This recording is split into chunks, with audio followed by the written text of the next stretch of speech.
Let's do a rap about tequila called Rap Asado. Rap Asado.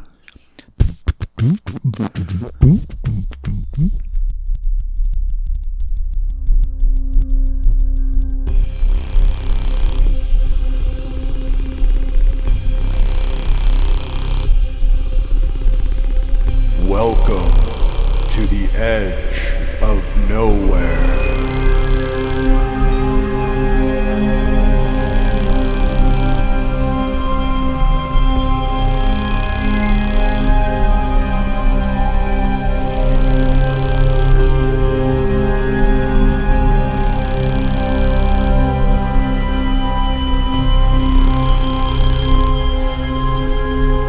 Monster Lore Tour Podcast.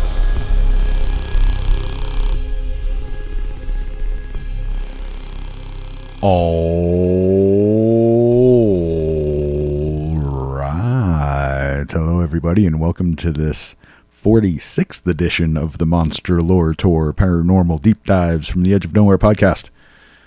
I'm your host, Jeremy Carr, here along with my co-host in the Riga to my De Palma. That's a taxi reference for all you youngins out there.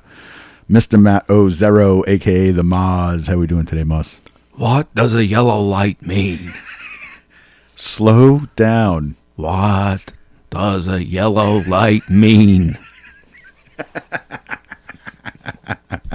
You just taxed, so we got a taxi story. Oh, man, if we could get Reverend Jim on here. What does a yellow light mean? He got abducted by aliens. Yeah. Do you remember that? When Reverend Jim actually full-on stepped into the spaceship and got taken away? Yeah, that was a crazy That's episode. a real thing. Yeah. No, it's a real fictional thing, but maybe we It's a real thing on the show. It's true. Yeah. I mean, that was high-dollar sets for that show. Yeah. You know? No, that was a phenomenal show. I forgot there was a full-on alien abduction in that. Yeah, it explains a lot series. about Reverend Jim, honestly. It does. So. He had a very good vibration. And that's when he went back to the future. And they took him to Kokomo. Yeah. Anywho. Yeah, I'm supposed now to I'm Kokomo. doing it. Yeah, like what is going on here, man? Are we doing that Freaky Friday thing again? Yep, maybe. All right, well, we're here for interview episode, so there's no old business. I'm going to spare all the extras right now because I want to get to it. Because this is not a typical interview episode for us. We actually have two segments today. That's why it's a Interviewpalooza 2. Our first segment is actually an Us file with myself and returning guest to the podcast, Captain Michael Culver, Alaskan Bush Pilot extraordinaire. We shared a ghost encounter about 30 years ago, so that's going to be the first one that we tell you today.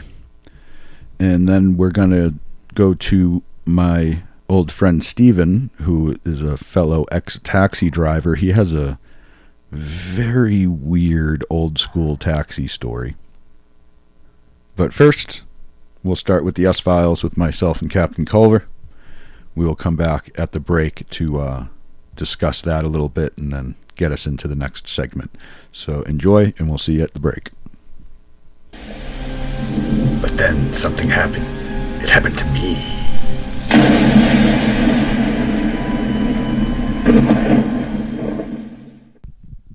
So we do have an Us file today where we have Michael Culver, Bush Pilot extraordinaire from Seward, Alaska, and our own, my podcast partner in crime here, Jeremy Carr. And they have a story that goes way back into the past here, into the Wayback Machine, about 30 years ago. And it's Rhode Island is where this occurred. That is all I know about this. So I'm going to let you guys take it from here. Jeremy was even before I was shaving. Yeah, it's 2024 now, and this happened in 1994. This is literally 30 years ago, right? Wasn't it 94? Spring of 94, Yeah, I think? spring of 94. It was on a Adventure Tuesday or Wednesday? Adventure Tuesdays. You want me to give them the background on that? Yeah, go for it. So, freshman year of college, we decided that Tuesday was the one night we weren't going to drink, we weren't going to get all messed up kind of thing. We were going to stay, at least very close to sober.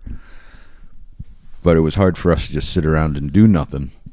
So we turned it into Adventure Tuesdays, where we would go out and do something a little crazy, but, adventurous without the booze and all that. Because college in the 90s, let me tell you, we were drinking. So one of these Adventure Tuesdays, we went to an old military base, Fort Adams. Was that a Civil War?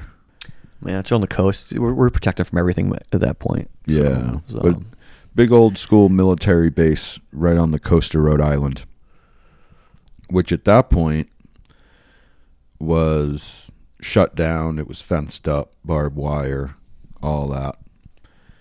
But we were not easily deterred individuals. We never had ill intent when we went into places like that. We didn't vandalize. We didn't bring spray paint. We left no sign we were ever there. We picked up our trash, Don't even leave the cigarette butts. Make it like we were never there. So we head down to Fort Adams. What were there like? There were like 8 of us, I think, right? That seems about right. Yeah, we had a bunch of people for that one. And so we load up a couple cars. We get down there, and we throw a blanket over the barbed wire. We climb over the fence. And this was 30 years ago. We didn't break anything. We were very respectful, except for the fact that we climbed the fence. That was the only thing. So we go in, and it's the old school.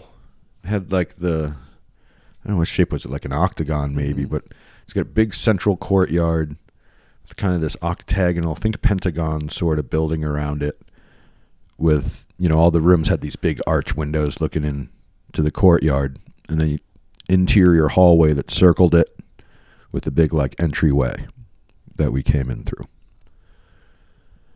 And so first we went down the tunnels, right?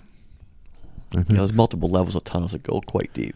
Yeah, there's a series of tunnels. This feeds into a lot of kind of conspiracy theory side of the paranormal realm with the tunnel systems everywhere. Well, let me interject for 1 second. The goal always for this evening was always to find the dungeon. We always were looking for the dungeon. Oh, is that what we were doing? Yeah. All right. Always. I forgot that bit. I did forget that bit.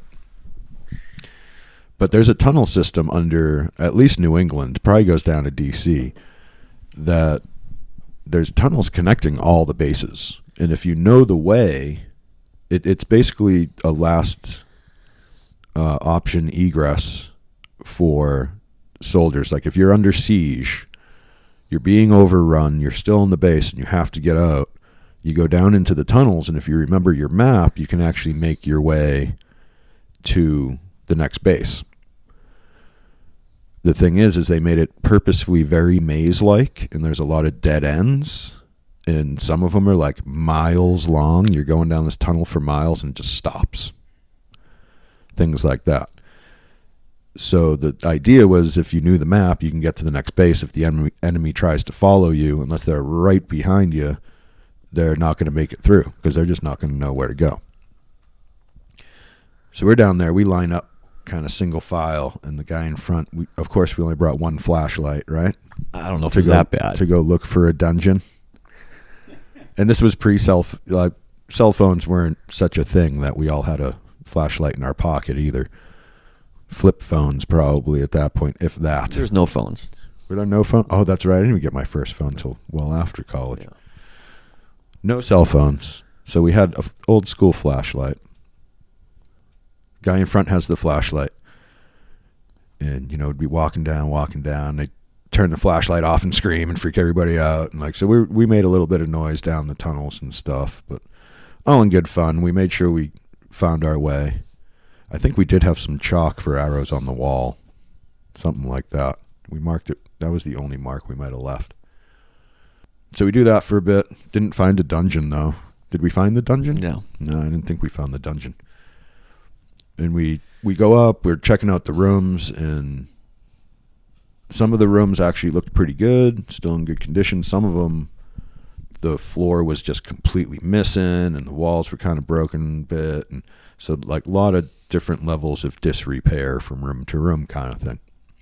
Then we're out in the courtyard. We're milling around. I remember it was like a really bright night, wasn't it? Like very full moon. Yeah, it was a beautiful night. Yeah, it was like a full moon kind of night. So things were really lit up out in the courtyard. Like you could really see across it,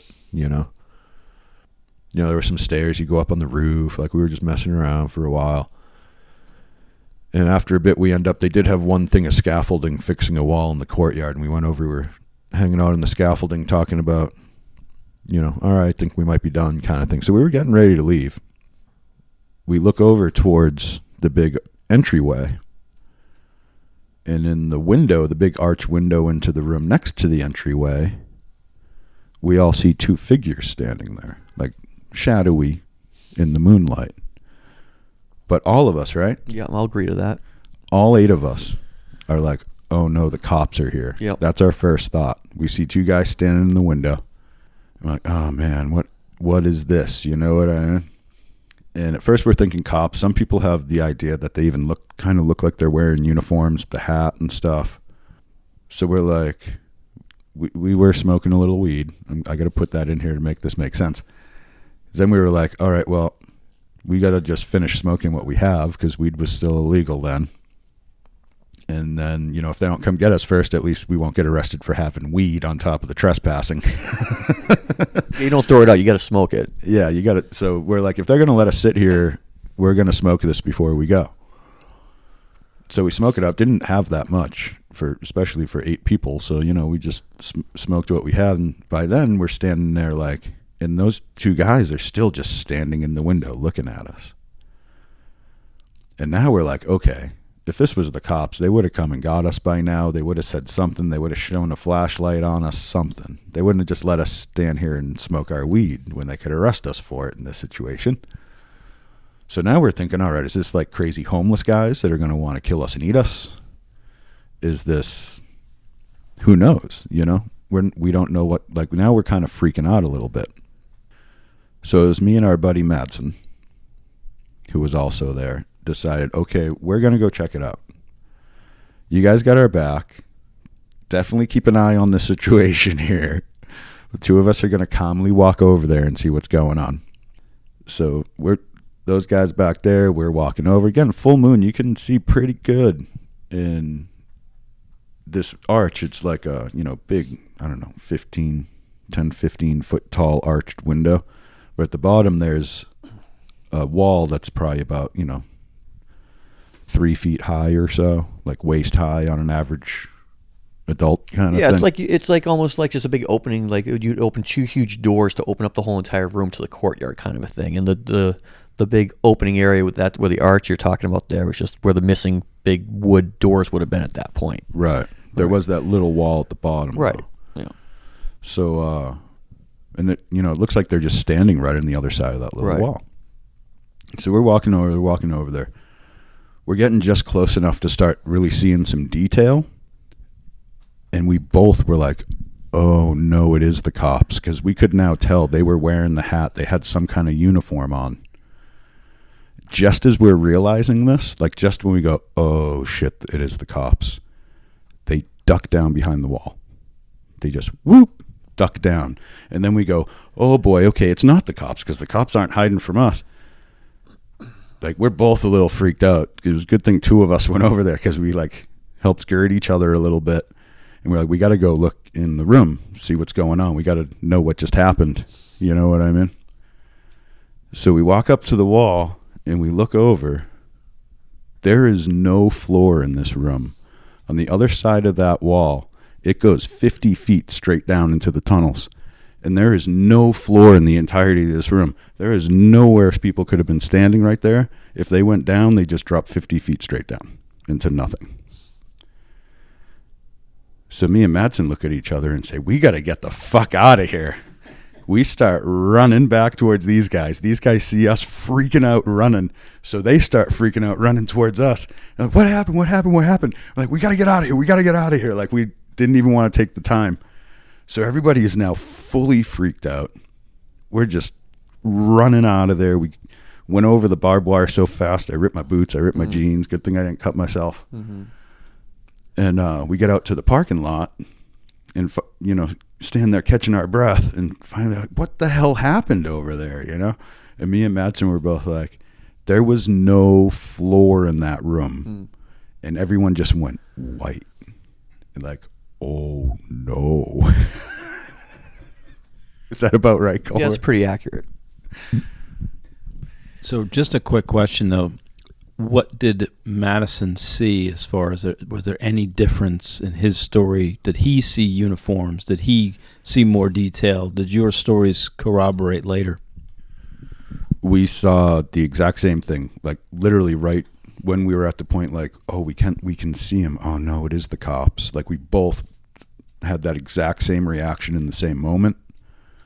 So yeah, I mean, it was 30 years ago, but I'm pretty sure his recollection would be very similar to mine. Could it have been two very, very tall cops? No. But the theory that developed amongst us who were there was that they were some old, Civil War soldier ghosts that we woke up in the tunnels, and they came out to see who was in their base because they were definitely looked like they were in uniform. Are you guys familiar with any of the legends of the Adams Fort there, and if there's anything else that kids have seen, or what the local, urban legends are from that little spot? I don't think the fort was ever attacked. I don't think there was ever any assault on it, but I don't know any of the legends. So any ghost stories that you heard, Jeremy?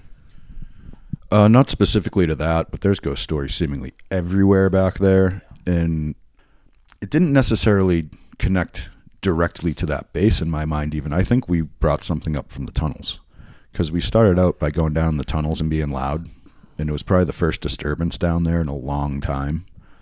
So any spirits that, spent the last few decades or however long it's been down there in the solitude, all of a sudden hear this ruckus, they're like, what is going on over there? That's what's in my mind, is they actually just came up from the tunnels. Isn't it interesting that if it is a spirit guardian, they're uniformed and they're patrolling? It's kind of an interesting point.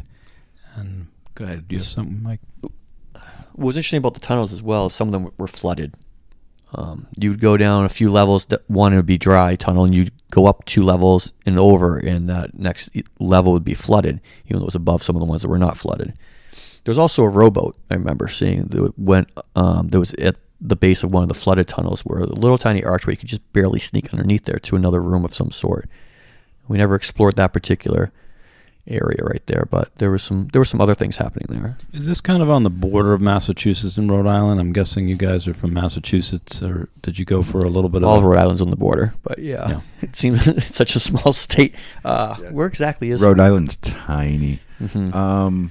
Where was Fort Adams? I would actually have to look that up to see exactly where we were for that. It was a very tall exterior wall as well. I'd say 80 feet to 100 feet at least. It was quite high. Yeah, and it was on a bluff overlooking the bay. Yeah. Like when you went up on that roof and looked out at the water, you were way up there. You could definitely see them coming from up there. Is it near that Mansion Row there? Do you guys remember? Or Dark Shadows was filmed near there, perhaps. This was like Barnaby. I mean, I got to bring back some nice 60s references, since those 80s and 90s ones aren't going over so well. That would be Newport with all the big fancy houses. Oh, sure. I think they still call it a plantation even. Let's not get into that side of it. That was a heck of a 22nd birthday in Newport. Remember that one? I do. Yeah. I do. Yeah. We were on the Budweiser yacht. Yeah, we were on that trip. That was an interesting evening. We were literally on the Budweiser yacht in Newport Bay in Rhode Island. July 19th. For his 22nd birthday. That's pretty quick work, being only your second time drinking legally on your birthday, and you're on the Anheuser-Busch yacht. Do you guys have any Spud McKenzie stories? Because that would just finish this off with a nice Spud. cherry on top. Wasn't he Coors? He was Bud Light, wasn't he? We need some Clydesdale stories or something. Was he? I don't know. I get my mascots mixed up, I guess. Well, thanks, guys. Anything we're missing from that story? Because that was 8 witnesses, 2 very close up. We have one of the witnesses that saw it from afar, one that saw it closer up, and I think it's a pretty chilling event in New England, H.P. Lovecraft country. We always got to point that out as well. So it's a story that all those other 8 guys, whether if it's Nick or Dante or Jason or Aaron, they would all, I think, agree to pretty much what you said there. Yeah, and it's really just that this is the first one of them I got to lock down. I have talked to at least a couple of them other than Culver since then, like not that long ago now, about it, and they're like, yep, they remember it just as clear as we do. Like that made an impact on everyone there, and our memories are all the same. Like we all saw the same thing.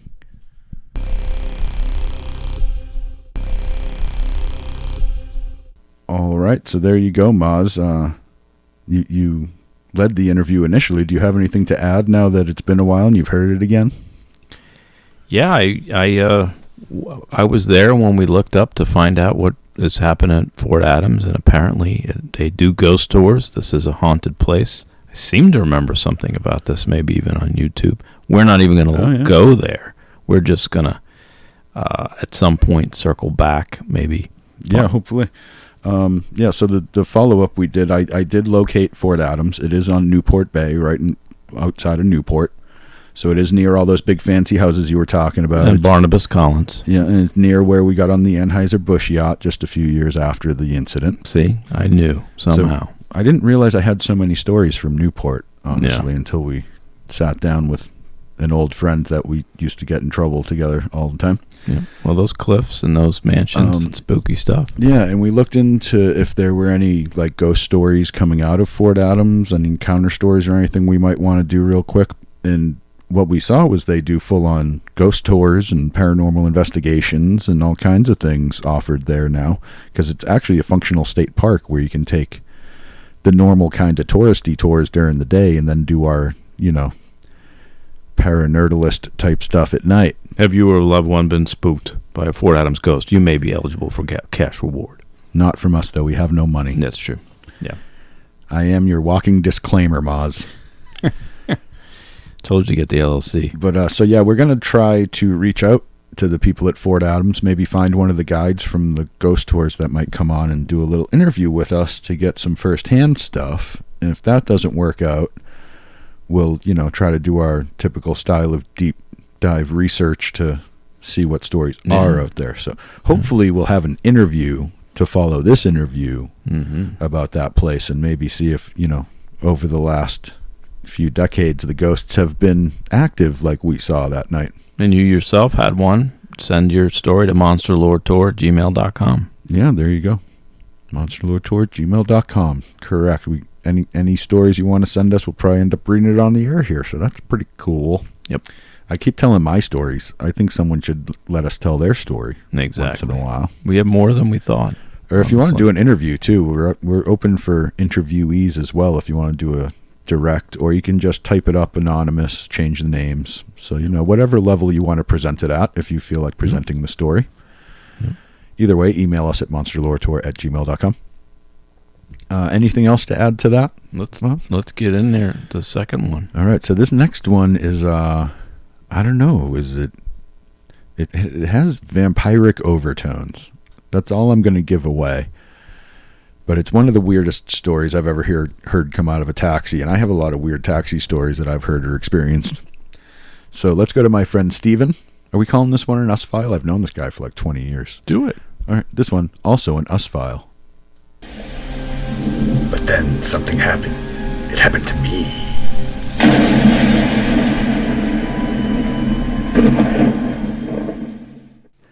All right, I'm here in yet another recording location in Flagstaff, Arizona with my longtime friend, Steven. Hello, Jeremy. Hello, audience. Thanks for having me today. How you doing? Doing good. Doing good. I brought Steven on the podcast here because he has a story, a very old taxi-related story, much like many of mine are. It's an odd one. And which is kind of my fault because I'm kind of the one that got you into the taxi to begin with. But yeah, you are. Do you want to tell us that story to start out with and get us warmed up here? Yeah, let's go back. I moved here to Flag 2013. I was in the trades trying to find some work. Couldn't. Met Jeremy at the bar throwing darts, and he was a cab driver and told me that I should get in the cab. And I was 25 years old at the time. Moved to a new town, and I was like, no. I don't know if cab driving is my next route, but ended up doing it, and it ended up being a really cool thing to do here. Yeah. Met a lot of people, had a lot of good times. Got to know the town real quick. Got to know the town really well, and picked up a couple stories along the way. Mm-hmm. One of which is the reason we're here today. Mm-hmm. This is I know a lot of cabbies. I've driven one a long time myself. I know a lot of weird taxi stories, and this is amongst the absolute weirdest, honestly. Mm-hmm. And it comes from the day shift. Yeah, and it happened in broad daylight. It's not even a drunken end of bar story. Yeah. I always tell Cisco, who we talk about taxi driving all the time still, I always tell him that the weirdest things actually happen during the day. Mm-hmm. Like the night shift is... Because it's a real weird. The night shift is more like chaos and like craziness all the time. Because, yeah, you get the drunk people and whatnot. Everybody's partying, having a good time. But during the day, it's like the really actual weird stuff happens mostly during the day. But anywho, I digress. Why don't you kind of set this up for us? Tell us how this whole thing started. Okay, so in my time doing the taxi, not much at the time weird shit had happened. You know, it's pretty normal. Tourists, commuters, you know, your everyday people of Flag. And then we got a call to the Days Inn, and I went over there to go pick up this lady. The Days Hotel. The Days Hotel. Butler. Butler, yeah. Okay. People know it's local.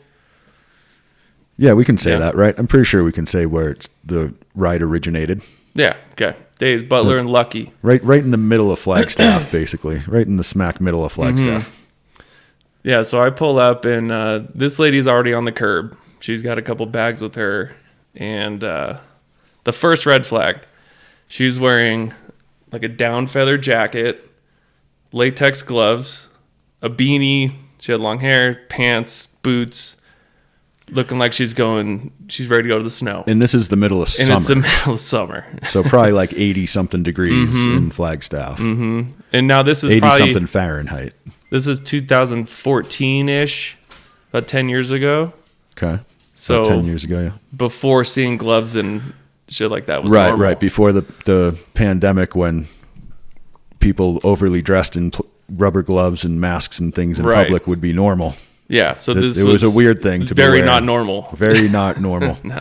And yeah, like full on winter dress, huh? Mm-hmm. Yeah, like she was ready. The beanie and everything. She was ready for the tundra, it seemed. Wow. So going on, 2 bags on the curb.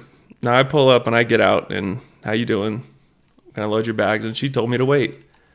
And wait? She told me to wait. I was a little confused by that. She had told me that she has another cab on the way. And I'd say that was the second red flag. Yeah, that's really weird. I'd be like, why do you need a second cab? I'm already here. Yeah. She said, he's going to drive my car. So, let me actually jump in here because this is a point of order that I worked for one company, you worked for another. Mm-hmm. And you showed up to pick her up. And then she said, I have another cab coming. Not only is that a red flag, but it was a cab from the company that I worked for. It was a different company sending another taxi. Yeah, so she now has 2 different cab companies picking her up. Doing one thing, but now she says he's going to drive my car. Yes. Which is not typically something cab drivers do. We have our own car. Right. And mind you, none of this was said when she made her first call to us. Right. You know what I'm saying? So when the friendly cab pulled up, I was a little confused. Dre, his name was, gets out. We kind of assess the situation, getting things going.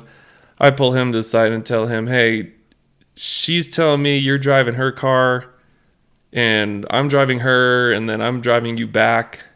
And he says that he knew about all this. So she told my company where Dre was coming from, what was going on, but she just called you guys and was like, I just need a ride. She just needed a ride. Yeah. Okay. So once Dre shows up, now we're ready to hit the road. We're going to the airport. Okay. She gets in my car. Which Flagstaff does have an airport. It's very, very small. Mm-hmm. It's got one terminal. You walk out on the tarmac and up the stairs to get in the plane like it's the 1970s. But we do have an airport. Yes. One airport. So we work it out fair wise that I'm going to drive her. She's going to pay me for that. She's going to pay Dre for driving his car or her car. And then she was going to pay me to drive him from the airport back to the days to get into his car. So I was getting twice payment. Dre was getting single payment. Okay. That was how it was worked out for. We were all good there. Well, we go around the back of the building to go to her car, and she has a Camry out there at the hotel, and she has a car cover over it at a hotel parking lot. A car cover. Okay, that's weird. So me and Dre go over there, and we're gonna help this. So we thought poor lady out with getting this car cover off, and we open it, and there's no tint on the windows, and you can see inside clearly that the car is full of garlic. Full garlic cloves. Garlic. Just big bulbs of garlic. Big bulbs of garlic. Now, let me give you a picture here. I'm talking about the front seat, the whole floor of the front seat, the back seat, the back floor, and the back deck. Wait, this is the car that Dre's supposed to drive? Yes. So Yes. like the driver's seat's clear, but the entire rest of the car is full of garlic. Yes. And would you believe it? She didn't say anything about the garlic. This car is full of garlic. Wow. Mm-hmm. Okay. Is it fresh or is it like... It was all in grocery bags. So just Okay. fucking grocery bags full of garlic. That's a lot of garlic. A lot of fucking garlic. Like even if you went to buy bulk at a farmer's market or something, you're not buying that much garlic. Like that's years worth of garlic. And that remains a mystery of the story is where all this came from. But that was the situation. We were just going to Flag Airport and we was going to drop him off. He was going to be good. We were going to come back. Yeah, because at that point it's a 10-minute ride. Right. So whatever. It's $30. Yeah, whatever. Easy money. Even like you're used to weird when you drive a taxi. So yeah, whatever. Easy money. Let's go. Yeah. Sometimes you don't ask, you just go. Right. We get on the freeway and Dre's following me in the Camry full of garlic. He actually got in. Props to him. Dude, he props to him. I haven't seen Dre since he left the cab company, but props to you, man. So it's already weird, right? On the 40, hit the 17, about to get off at Flag Airport, exit. I'm in the exit lane, and now the lady's kind of freaking out back there, saying, "Where are you taking me?" But to the airport. To the airport, man. It's right here. She says, "No, not that airport. I need the Phoenix airport." Whoa. So that's 2.5 hours away now. Mm-hmm. So her $30 fare went to $300 real quick. Wow. And Dre's in a car full of garlic. So we pulled up to the terminal just to figure this out. Yeah.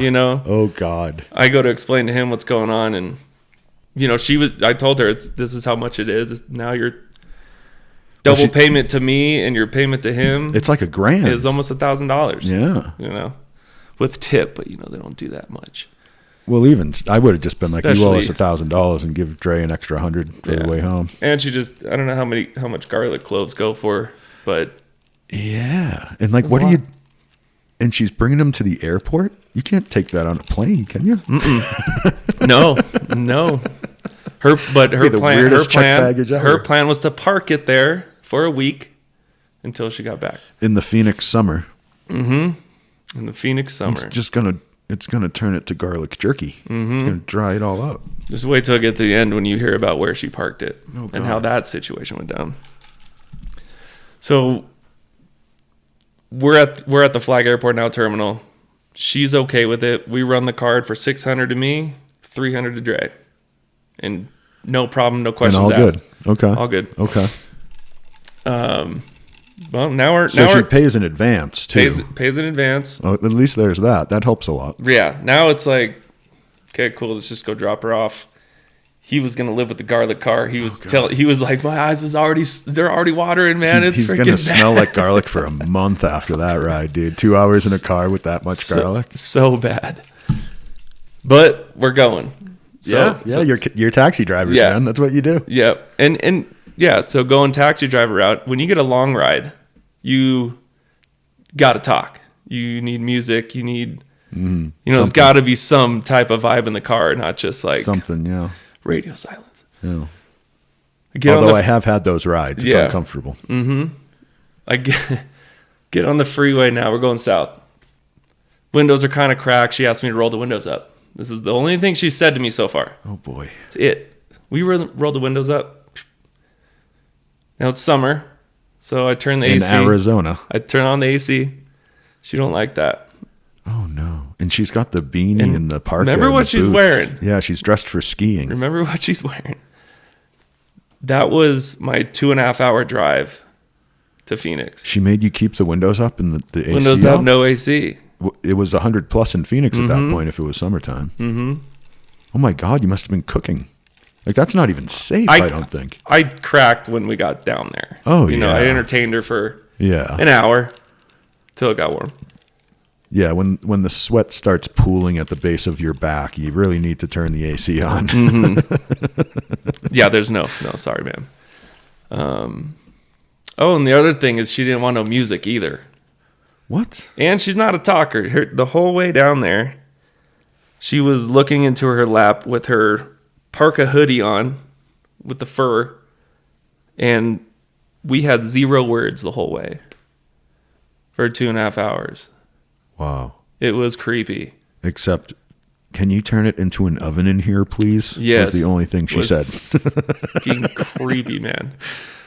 Yikes. But one thing that I had that kept me entertained the whole way was seeing Dre in my rearview mirror. And I can see the bags of garlic in there. There's so much, dude. At least you could open a window, though, right? Yeah, at least he could crack a window.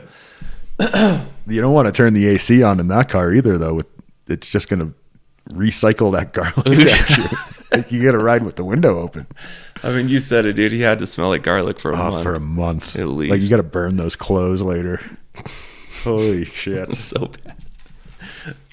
bad. So now we're, fast forward through the drive. Nothing really exciting happened. Nothing happened. Nothing. That's actually the point. Just boredom.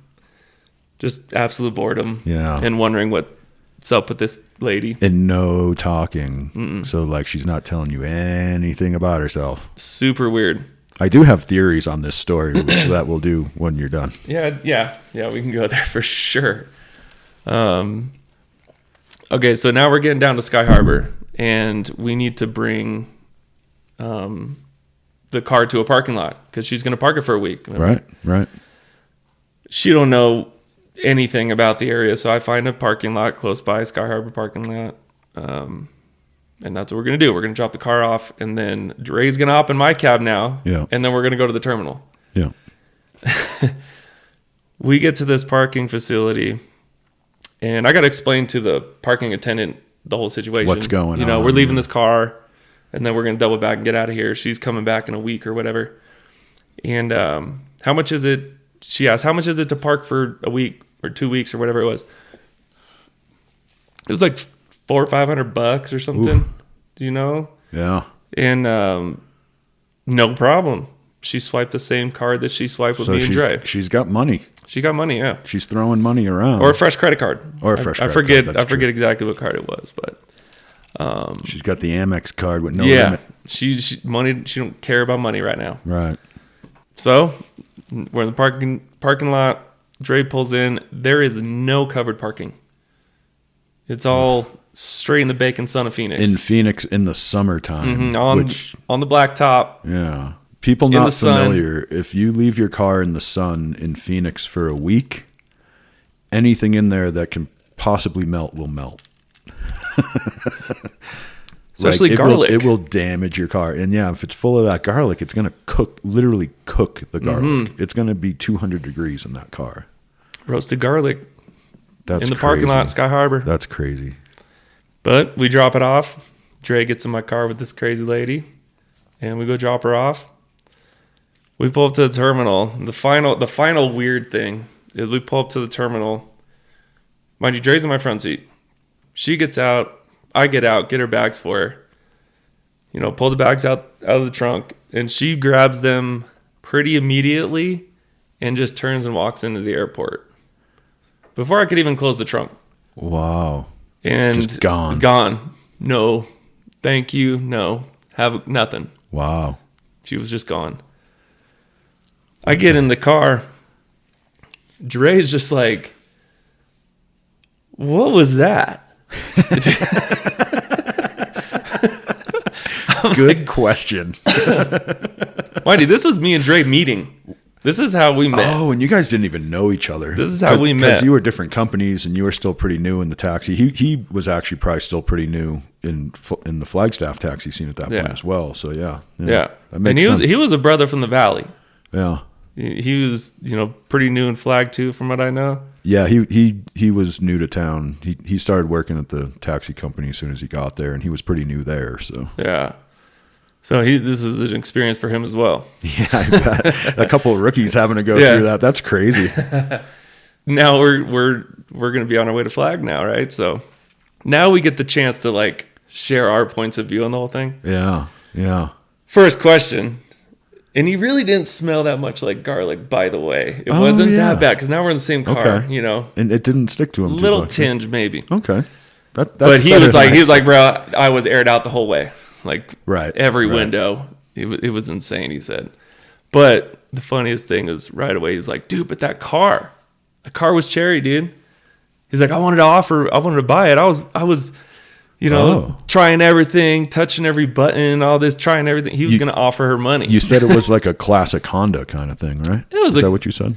It was probably like a 98 Camry or something. Oh, okay. Yeah. Right. But Dre, he's hilarious. He was like, I was going to see if she just wanted to sell me the car or if she was going to leave it. And I can clean out the garlic. yeah. So he's saying, I'm touching everything. I'm trying everything worked fine. So I'm again, touching everything. A sign that she has money because it's actually a classic if it's in mint condition. People will give you a lot of money for that car, even still. It's like, and this is 10 years ago. Grandma's 98 Camry with 30,000 miles on it. Oh, yeah. Brilliant. Yeah. Seemed pretty good. So now say it again. He's touching everything in that car. Okay. Now we start talking about the situation and like what the hell is going on with this lady and this car and this trip and what this could be. And it was just nothing but, there's really only a few ways to cut that. Why is there all the garlic? Why is she dressed like that? Why is she weird? Mm-hmm. And why is that car in the parking lot full of garlic cooking now? I have a quick question. It had the cover on it when you picked her up. Did you guys put the cover back over it, or was it just sitting in the sun? Just sitting in the sun. No, and I never really thought about that, actually. You think he would have put the cover back on? No, absolutely did not. Huh. So I'm telling you, that thing was bacon. Okay. So I'll just go right into it. One of the first stories that we came up with was her husband's dead in the freaking trunk with the garlic covering up the smell, and she's got to be a vampire because she can't be in the sun. Right. Yeah, the And she covered up can't from the drive the sun, car can't drive the car. because of all the damn garlic. Right. What do you think at that point? And for all we know, that guy's in the trunk. There's a body in there. We don't know. Well, that's the We don't thing. know. If you want me to start getting into my ideas on this, take out the vampire part, take out the supernatural, paranormal kind of part of it. All that garlic and parking it in the sun like that and jumping on a plane, not like you barely got to see her face, like she didn't talk. I can't even remember her face. Exactly. Like she made herself unrememberable, and like even if it's not vampire related, there's probably a body in that car. It's something, dude. Like there is a story about the garlic that we don't know. Yeah, but the fact that she's covering from the sun, freely throwing the money around, and that it is specifically garlic in filling up the car, it's probably, I was thinking, see, you say she's a vampire. I'm almost thinking that the real vampire is in the car and she's escaping, like she was the minion of the vampire, slave to the vampire, and she's making a break for it. Maybe she's some badass vampire slayer lady. Or that would be the next step, right? She's like a blade. She was slaying the vampire. Dude, 10 years later, this story still evolves. Yeah. There you go. See, Yeah, I like the vampire slayer. I like that. But it's so. How is it not, like, in the mind? It's like, how is it not vampire related with all the garlic and the sunlight and shit? You immediately tie if you were there. Yeah. Immediately thinking that. Yeah. And you can't remember any specifics about her. She was so well just what she had on, covered up and just didn't say a word. And she was maybe 5'2". And this wasn't, and people got to remember, this was 10 years ago. This is pre-Uber. This is in a taxi. We didn't get names. We didn't get credit cards. I mean, you did get a credit card from her, but you were running it was run through the company You at that ran point. how many right? credit cards a day? Do you look at the name? Yeah, exactly. It's like $600. And at that point, Cool. we weren't running our own credit cards. It was running it through the company's credit card thing because you didn't have the Square app and all that really in primary circulation yet. Yeah. So there was like, that was the thing about the taxi compared to the apps is it was anonymous. Like Yeah, there was a stranger there was would wave at you. receipts, Yeah. too. Yeah. Paper receipts. Right. You don't have nowadays. Right. Which, you throw that away, it's gone forever. You don't have the tracking on the app like we do now. So that is something to be said for the apps. I wonder if a vampire would ever dare take an Uber like they did a taxi. That's an interesting Makes you question. think, don't it? It does. It kind of does. Wow. That's a wild story, though, man. Total Well, vampire. there's still a little bit, there follow-up? little bit more juice in this one. Okay. Lay it on me. Now we'll just pick right back up when I tell you Dre's touching everything. All right. Oh, yeah. Right. Okay. So, and again, now we're going back and forth what we just went through and what the hell that was, and all that trying to put the pieces together on this. Right. And when we go to the husband in the trunk, murder. Yeah. Murder most foul. Murder theory. Dre, again, brother from the South. Yeah. Dre's freaking out. He's like, dude, Oh, shit, man. My fingerprints dude, are I'm everywhere. touching everything, man. My fucking prints are all over this car, dude. They're gonna fucking get me. Oh, They're no. getting me. They are getting me. He's like Oh, freaking no. out. He's like, I'm And an it was accessory to murder. I'm accessory to murder. Dude, it was hilarious. We were both accessories to murder at that point. You kind of are, So if that's the case, yeah. We're going in for live. We're thinking we're going off the walls on our theories. It was hilarious. Yeah. And dude, we got back to Flag, high-fived it out. Like, what is this ever going to come up as? And You made a lot of money that day. yeah, it was a good day. Yeah. Even got a story. The story's worth more, though. Probably. That's why I'm still driving after all these years. It's the stories. You still get stories. Yeah, and they're fucking interesting. If you can get those stories somewhere else, let me know, because the cabin's interesting. The apps, Uber and Lyft and all that, definitely not as chaotic and interesting and weird as the taxi was, but it's still got enough of that. People will still tell you their story sometimes. Oh, yeah. To end this whole mystery here, I did follow up with that parking lot a week later. Oh, you did? To see, what was up with that. Did you guys... You actually hear called the anything? parking lot? Like, do Yeah. you still have that Honda full of You garlic? know what? Hold on. Remembering something. Me and Dre, we called the parking lot and let them know, hey, this was shady. Oh. That Camry's full of garlic. You might want to check it There out. might be a body in there. We didn't say that. Yeah.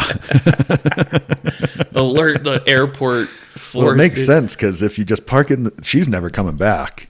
And if that thing sits in that parking lot all summer, cooking in the sun, like, nope, the body's never going to smell like anything but garlic. It's going to turn into jerky. Yeah. It's literally going to jerk the body. Totally. And at that point, it's kind of a responsibility level, like some Tell somebody. suspicious activity with this Yeah. freaking lady in this car. Yeah. Check it out. I followed up a week later. I'm Steven. I was the driver of that car, or the cab driver. We dropped the car off, blah, blah. Want to know if anything came of that or anything. And she says, hey, so we cannot disclose any information about any stuff like that, but Fair. we did have the authorities come over here and check it out. Oh, they did? Yes. Was there a body in the car? Yeah, I was like, can you tell me anything, please? Oh, they couldn't tell you, though, They huh? couldn't tell me anything. Oh, and that's so so something did come of it. That's where the mystery ends. Oh, it's like, man. what the hell was that, dude? Yeah. Who was the lady? Why the garlic? I'm gonna Why have you to, dress like that? I'm gonna have to like search was- the old Phoenix police report or police logs, Yeah. see if there's anything about a car full of garlic in 2014. I hope it comes up someday. That's You know? wild. So they did follow up. Oh, that sucks Yeah. that they didn't tell you what happened though. Somebody knows. Somebody Some does police know. officer knows what's up with it. And Well, there's a little if you're homework. listening to this, I'd love to know what I was just going to was say, up with that lady. email us at monsterloretor@gmail.com, please, if you know anything about that Please 10-year-old car full of garlic. just say garlic, and we'll know exactly who you are. Yeah, you don't have to give us a name. Just let us know what happened. I know about the garlic. Wow. Oh. Wow. So yeah, that was it. It's like a cliffhanger at the end there, man. The police checked it out, and we don't know what happened. Yep. I bet there was a body in there. Had to be, dude. Yeah. Had to be. Because the thing is if that's how they said it to you, well, we can't really disclose any details about these things, but we did call the cops and they came and checked it out. That's not nothing. It's not Because if it nothing. was nothing, they would have been like, oh, yeah, it was nothing. Crazy lady with garlic. Yeah. The fact that they were like, we can't tell you means something happened. So that's we may interesting. never know. That's interesting. I'm going to try to dig into that. There's if it was printed in the police log in the newspaper, I might be able to find it. gotta be I've gotten there. really good at searching old newspapers for stuff, so I'm going to try. I can't promise you anything, but I will try to follow up on that for you, Stephen. Well, you got 2013 and 2014 to look through. It's somewhere in there. Okay. So 13 or 14, Yep. summertime. Okay. That's something to go on, and it was Phoenix, so I know specifically it was at the airport. Yeah, Or near the airport. dead of so summer, man. Dead of summer. That's crazy. 110 degrees that day. And that the way she was dressed and not speaking. And that's a thing too, like she was keeping herself out of the sunlight so much. Was she also the vampire? I think so. It's a Vampire Diaries thing. Definitely vampire-esque. Yeah. Vampire related in some way. Which is cool. You broke our vampire cherry for Monster Lore Tour. Thank you very much. First vampire my related pleasure. story. All right. Thank you for that. Really appreciate you bringing that to us. Yeah. Do you have any other weird or creepy or crazy stories that you want to tell us? Anything that might be construed as monstrous? I'll tell you definitely nothing from the cab. That was top tier weirdest one. It came That's hard from to the beat. day shift in Flagstaff cab history. I think. Yeah, It that's was- hard to beat. The only story I have to relate to that is my hitchhiking skinwalker that I told back in episode 5. Ooh. Yeah. Ooh. Yeah. I'll play it for you after. I'm sure I told it to you, but that one's even older than yours, I think, timeline-wise, so you might not remember it. Well, hell, I'm going to go pour me another cocktail. You told me that story. There you go. All right, on that note, let's get out of here then. Thanks for coming Alrighty. in, man. Yep. Thanks.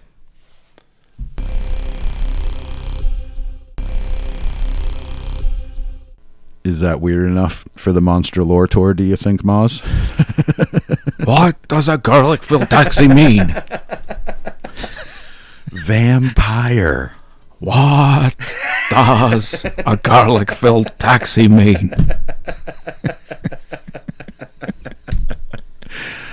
Oh, I'm so glad Reverend Jim made an appearance on this episode. It's so fitting. But no, really, though, Reverend Jim, thank you for coming. But Moz, I'm going to need you here. Yeah. I know you got to have some theories that we didn't find to attach to that, right? I could only add a little something to what you already nailed it as far as Okay. it's vampire adjacent for sure. Definitely vampire adjacent. But I'm thinking more kind of because of the cold part of it. I'm just thinking more, she's from Pluto and, she's an alien. Alien. Okay. Yeah. And that's what I'm going to add to that piece of it. But I Well, do more like from believe Venus, though, right? she's being, well, From a hot place because she was dressed super warm in 110-degree Phoenix weather. yeah, you're wrecking my whole theory now. Sorry, go ahead. No, that's fine. You're right. I got the wrong planet. Venus, not Pluto. Venus.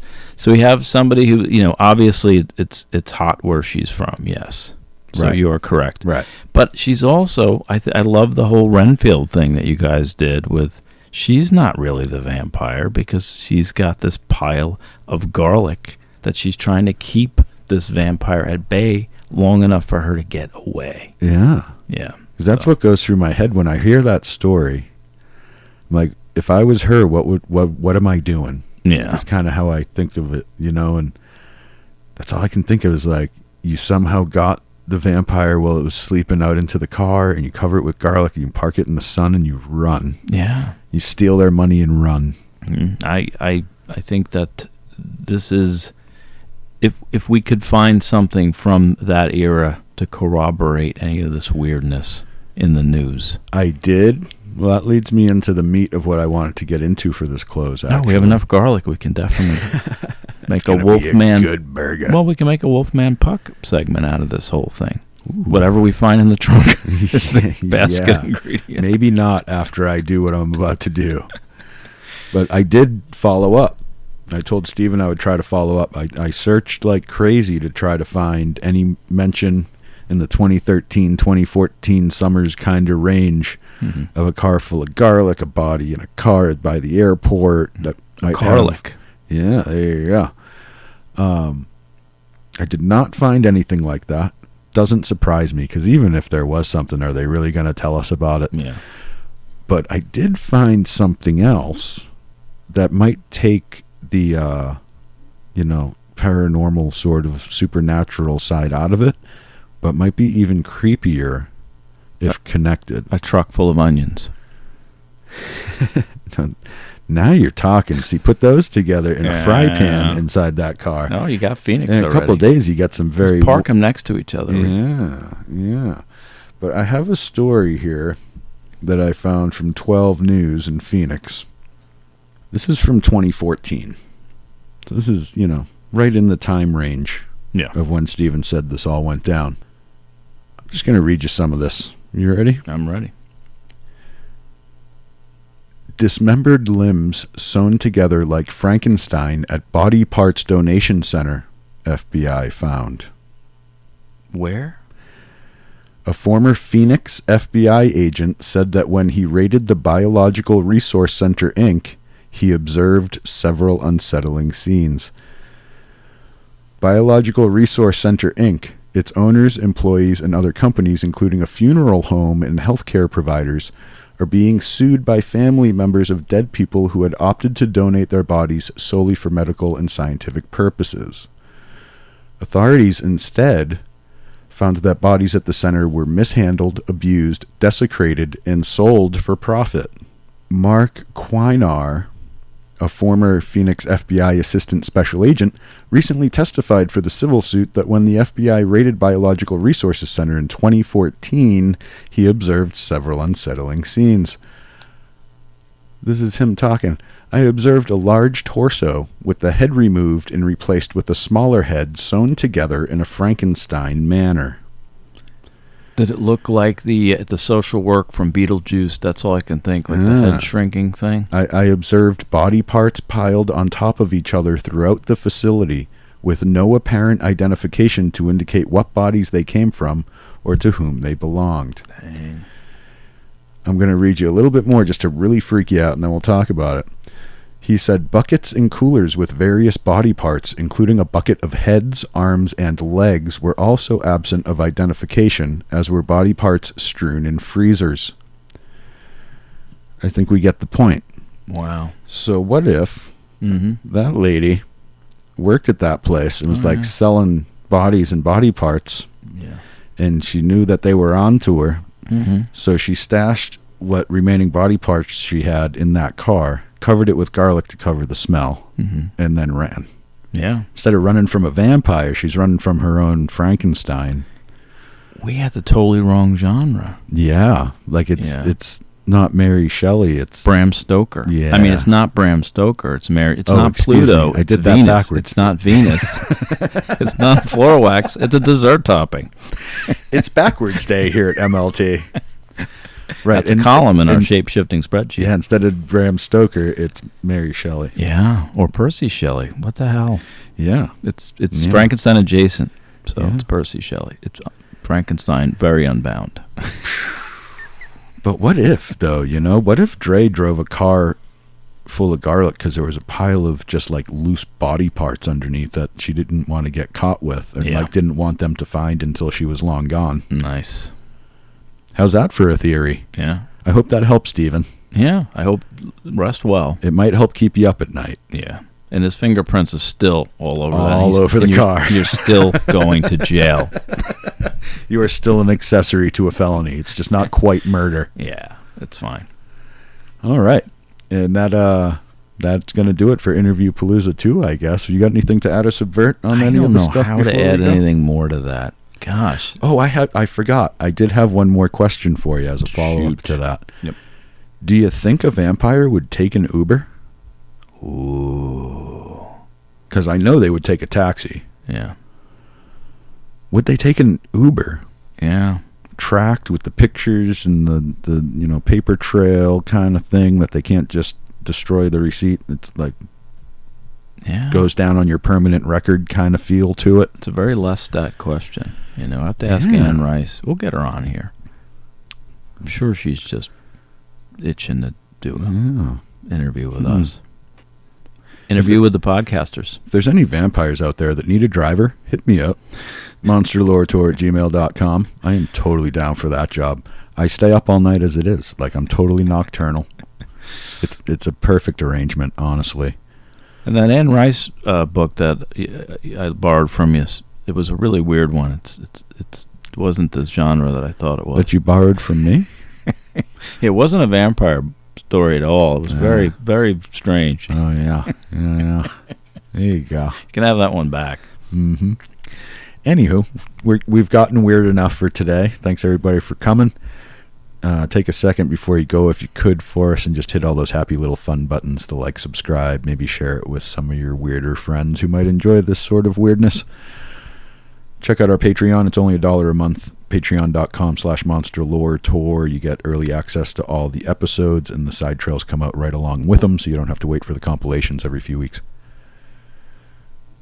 Anything else? We're out of here, right? Yeah, I think All right. Frankenstein would take a lift Oh, there you go. to get electrocuted. He had those lifted boots on, right? He had that. He wore lifts. And he had to get raised to get So electrocuted. lift, not Uber. Yes.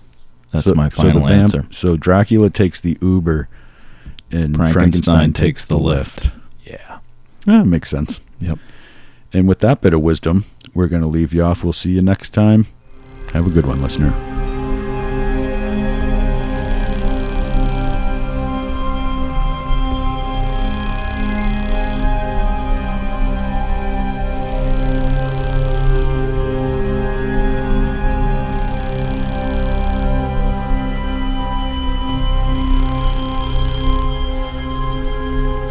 Monster Lore Tour Podcast. Got into a habit. I met the tequila rabbit.